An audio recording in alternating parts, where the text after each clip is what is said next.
उसके पांव थिरकते तो लोगों के दिलों की धड़कनें बढ़ जाती। पतली दुबली कजरारी आंखें, गोरा चेहरा, ऐसी खूबसूरती कि चंबल के वीरानों में भी उसके नाम के चर्चे गूंजने लगे। वो खूबसूरत तो थी ही, साथ ही उसका जिस्म संगीत की धुन पर ऐसे थिरकता था कि देखने वालों की आंखें खुली की खुली रह जाती थी। चंबल जहां गोलियों की धाए धाए के अलावा कुछ और ना सुनाई देता था, वहां की फिजाओं में इस बेहद खूबसूरत लड़की की छमछम ने ऐसा जादू घोल दिया कि सब बस मदहोश हो रहे थे। वैसे तो उसने अपना पूरा बचपन चंबल के गांव में इसी तरह नाच गा कर बिताया था, लेकिन अब जब वो जवानी की दहलीज पर आई तो उसके डांस के चर्चे हर तरफ होने लगे। ये थी गौहर बानो, जो बाद में चंबल की सबसे बड़ी डकैत बनी। ऐसा लचीला बदन कि जैसे कोई नागिन लहरा रही हो। गौहर को नाचते हुए देखते बस लोग देखते ही रह जाते। कहते हैं कि वो आंखों की पुतली की तरह अपने जिस्म को हिलाती थी और इसलिए उनके चाहने वालों ने गौहर को एक नया नाम दे दिया था, पुतली बाई। बचपन की गौहर अब जवानी में पुतली बाई बन चुकी थी। गौहर यानी पुतली बाई का जन्म 1926 में मुरैना के बरबई गांव में हुआ था। संगीत, नृत्य और खूबसूरती तो पुतली को विरासत में ही मिली थी।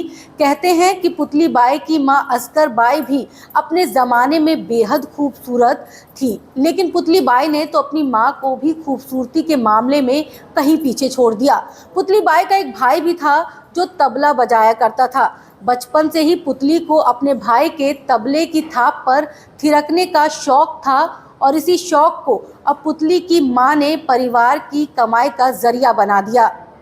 चंबल ही नहीं, अब आगरा में भी पुतली के घुंघरुओं की छनछनाहट सुनाई देने लगी। अक्सर अलग अलग गांवों में पुतली बाई के नृत्य और संगीत की महफिल सजती और सैकड़ों कद्रदान उनके दीदार के लिए पहुंचते।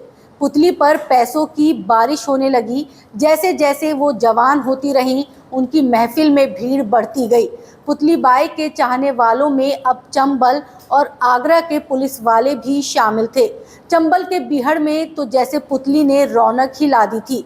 पुतली का परिवार भी बेहद खुश था। बेटी अपने डांस से जमकर कमाई कर रही थी। लेकिन ये बस चंद दिनों की बात थी। गौहर यानी पुतली बाई के चर्चे अब चंबल के डाकुओं तक भी पहुंचने लगे थे।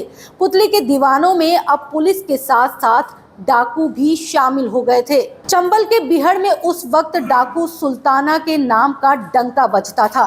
सुल्ताना के नाम की चंबल के हर गांव में दहशत थी और अब पुतली बाई का नाम सुल्ताना तक पहुंच चुका था। कहते हैं कि एक बार एक गांव में पुतली की महफिल सजी थी, तभी वहां डाकू सुल्ताना पहुंच गया। लोग थर थर कांपने लगे। संगीत रुक गया, लेकिन पुतली के पैरों में बंधे घुंघरुओं की आवाज ना रुकी। डाकू सुल्ताना पुतली को देखते ही उसका दीवाना हो गया। पुतली की खूबसूरती उस पर इस कदर हावी हुई कि वो उसे अपने साथ ले जाने के लिए बेताब हो गया। उसने पुतली को अपने साथ चलने के लिए कहा, लेकिन वो ना मानी तो उसने उसके भाई को मारने की धमकी दे डाली। बस यहीं से शुरू हुई गांव की खूबसूरत नृत्यांगना की डाकू बनने की कहानी। यहीं से शुरू हुआ एक गौहर का एक नया जीवन। 18-19 साल की खूबसूरत लड़की अब चंबल के गांव से उठकर बिहड़ में आ चुकी थी। अब वो नाचती थी तो बस डाकू सुल्ताना के लिए। सुल्ताना के साथ साथ रहते वो धीरे धीरे उससे प्यार करने लगी। कहते हैं कि पुतली बाई डाकू सुल्ताना के बच्चे की मां बनने वाली थी और सुल्ताना भी अब उसका ख्याल रखने लगा। डाकू सुल्ताना ने पुतली को वापस उसके गांव छोड़ दिया। पुतली बाई फिर गांव आ गई, लेकिन अब सब कुछ बदला बदला सा था। लोग उसके ऊपर अत्याचार करने लगे, खासकर पुलिस वाले। उसे डाकू सुल्ताना के नाम पर टॉर्चर किया जाने लगा। कहा जाता है कि पुलिस वाले पूछताछ के नाम पर कभी भी जवान पुतली को उठाकर ले जाते और थाने में ले जाकर उसका फायदा उठाते। ये तब तक चलता रहा जब तक पुतली बाई ने एक बच्ची को जन्म दे दिया और इसके बाद पुतली बाई ने अपने बच्ची को अपने परिवार के पास छोड़ा और वापस चंबल के बिहड़ में लौट आई। इस बार पुतली बदली थी। वो पुलिस वालों से नफरत करती थी। वो सबसे बदला लेना चाहती थी। डाकू सुल्ताना ने उसे बंदूक चलाना सिखाया। अब उसे बिहड़ के जंगल भाने लगे थे। घुंघरुओं से प्यार करने वाली पुतली बाई अब बंदूक से निशाना लगा रही थी। उसका मकसद था उन पुलिस वालों को सज़ा देना जिन्होंने उसका शारीरिक शोषण किया, जिन्होंने गांव में उसकी जिंदगी को नर्क बना दिया। डाकू सुल्ताना की ट्रेनिंग के बाद अब पुतली बाई तैयार थी। पुतली बाई की इज्जत को जिन पुलिस वालों ने तार तार किया था, पुतली बाई ने उनके घर जाकर ऐसा कहर बरपाया कि पुतली बाई का खौफ पूरे चंबल में फैल गया। पुतली ने पुलिस वालों की सारी उंगलियां काट ली, उनके महिलाओं के कान काट लिए। पुतली बाई ने अपनी इज्जत का ऐसा बदला लिया कि लोगों के डर से रूह कांपने लगे और अब गांव की गौहर चंबल की डाकू पुतली बाई बन चुकी थी। डाकू सुल्ताना के गैंग की वो एक अहम सदस्य थी। डाकू सुल्ताना और डाकू पुतली बाई चंबल में डर का दूसरा नाम बन चुके थे। 1958 में पुलिस और पुतली बाई के बीच मुठभेड़ हुई, जिसमें पुतली बाई समेत उसके 9 साथी ढेर हो गए।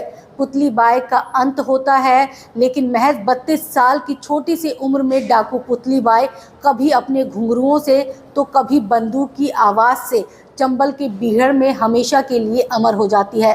जिस वक्त पुतली बाई की मौत हुई, उसकी बेटी काफ़ी छोटी थी। पुतली की मां असगर बाई को पुतली का शरीर सौंप दिया गया और फिर पुतली की छोटी सी बेटी तन्नो अपनी मां का अंतिम संस्कार करती है और ऐसे एक खूबसूरत हसीना और खूबसूरत डाकू का अंत हो जाता है।